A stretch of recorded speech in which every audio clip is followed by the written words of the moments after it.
typically in the academic tradition, we have referred to Reconstruction in an inverted image of what actually transpired.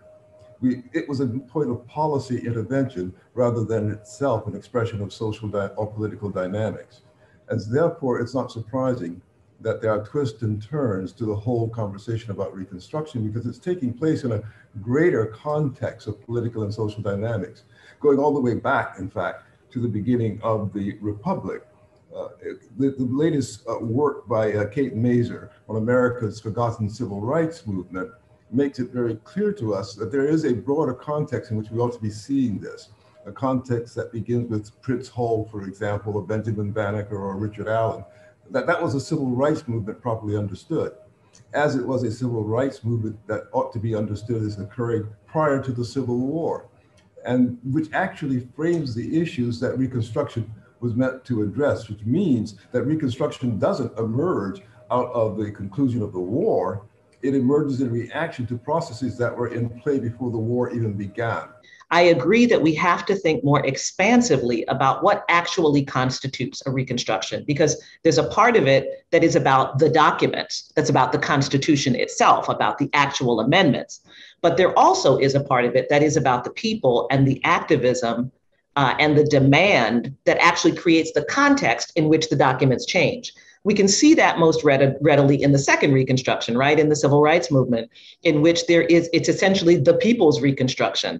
And it is a force of people speaking about what they believe citizenship must mean that compels the change in so many of our laws, that compels Congress, after 100-year dormancy of failing to use the enforcement power that the framers of the 14th and 15th Amendments expressly put in the amendments for Congress to use. And Congress basically sat on the power, it forcing them to use that power. That is what I find really remarkable about our conversation today, is so much of it is based upon principles which are in the Constitution, which are already declared in our fundamental documents, already declared, whether in the Declaration of Independence and the principles of equality there, or whether how those principles became instantiated through the 13th, 14th, and 15th Amendments.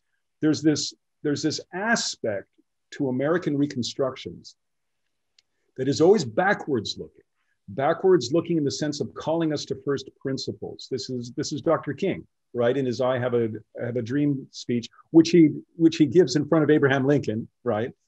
There at the Lincoln Memorial, and he invokes the visions of the architects of our republic, who wrote the magnificent words of the Constitution and the Declaration of Independence. It's this calling back. It's this calling back to find new ways to further principles upon which we all agree. And that's the difficulty, it seems to me, in facing anyone trying to structure a third Reconstruction right now, because we're a nation divided. I think just the guardrail of democracy is actually investing in democracy. And I think all too often we've seen that that just doesn't happen, right? So where you see long lines of people standing to actually exercise their right to vote, where you see machine breakdowns, where you see this sort of backlash of voter suppression laws, right?